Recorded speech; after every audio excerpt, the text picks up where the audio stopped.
Hello friends, Sandy here from Everyday Penny Productions, and today we're going to talk about credit and debit cards, charge cards, and your credit report. If you like our video today, don't forget to subscribe because we do need your support. Here we go.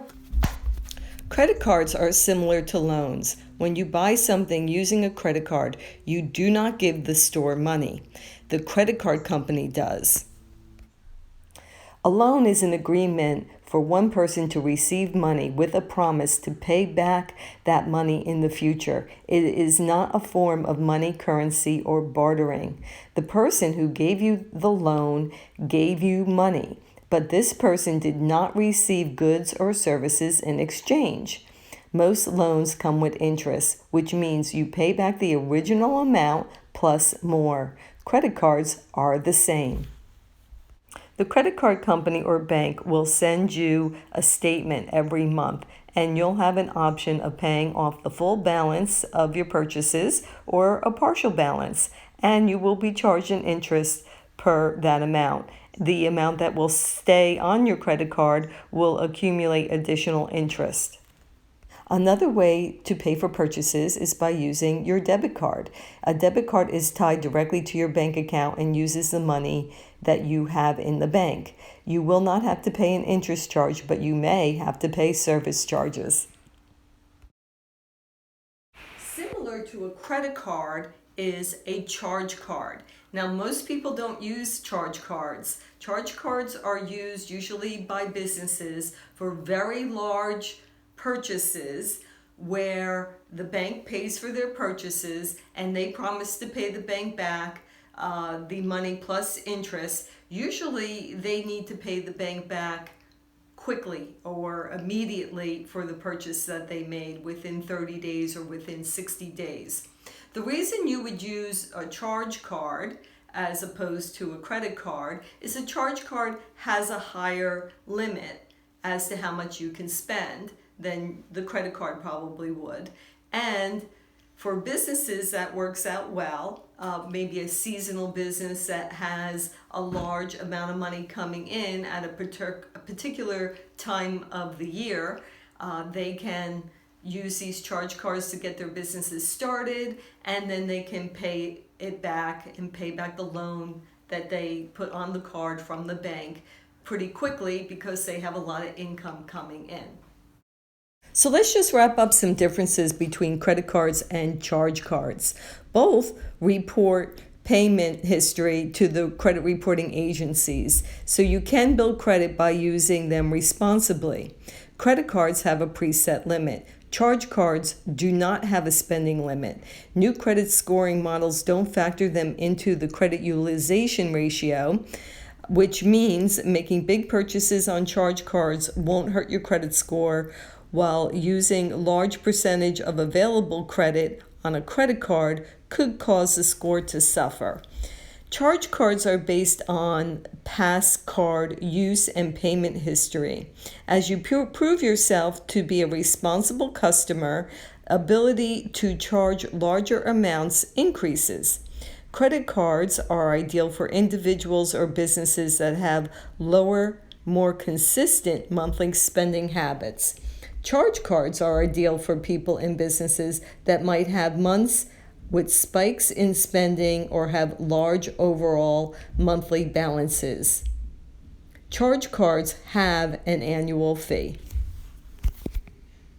So when we're talking about your interest rate, how does the bank figure out what they should charge you? How they decide what to charge you for an interest rate is your credit report. Your credit report is just like your report card when you were in school. And the better grade you have, the better deal you're going to get from the bank.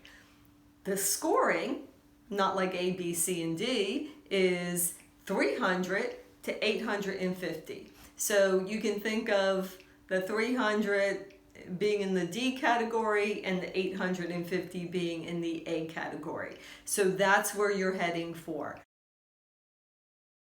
700 is a great credit score to start getting the above the line interest rates. So in other words, the interest rates that are better and more favorable. So any score that's above 700 points will get you a favorable credit score and a favorable interest rate with the bank.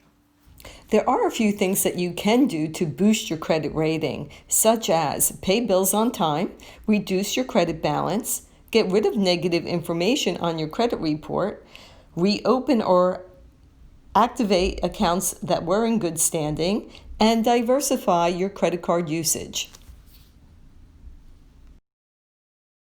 FICO, which stands for Fair Isaac Corporation, founded by Bill Fair and Earl Isaac in 1956, is a fixture of consumer lending in the United States.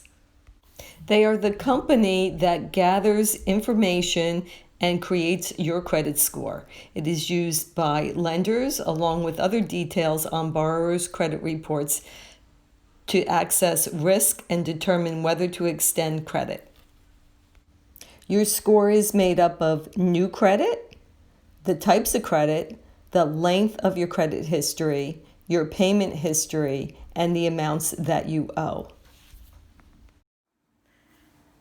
And why do we want a good credit score? Well, we want a good credit score so that the bank gives us a lower interest rate, meaning we can borrow money from the bank, returning less money and keeping more money in our pockets.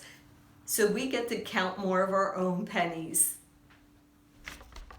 I wanted to supply some images of credit reports so you can familiarize yourself with them. If you want to get your credit score, you can get it for free through credit card companies, banks, and credit unions. Credit scores are accessed when you apply for credit, a loan, rent an apartment, some car insurance and life insurance companies, and when you open a checking or savings account at the bank. FICO scores have different variations of its basic scoring model, tailored to different types of lenders, such as home loans, car loans, and bank accounts. So don't be surprised if you have more than one credit score. There are 3 major agencies that collect credit data. They are Equifax, Experian, and TransUnion. This information is used in deciding the rate and term being offered. I hope you found this information useful. If you have any questions, just send me an email, support@everydaypennyproduction.com. I'll be happy to help. If you liked this video, please make sure you give it a thumbs up and subscribe to our channel for the latest videos.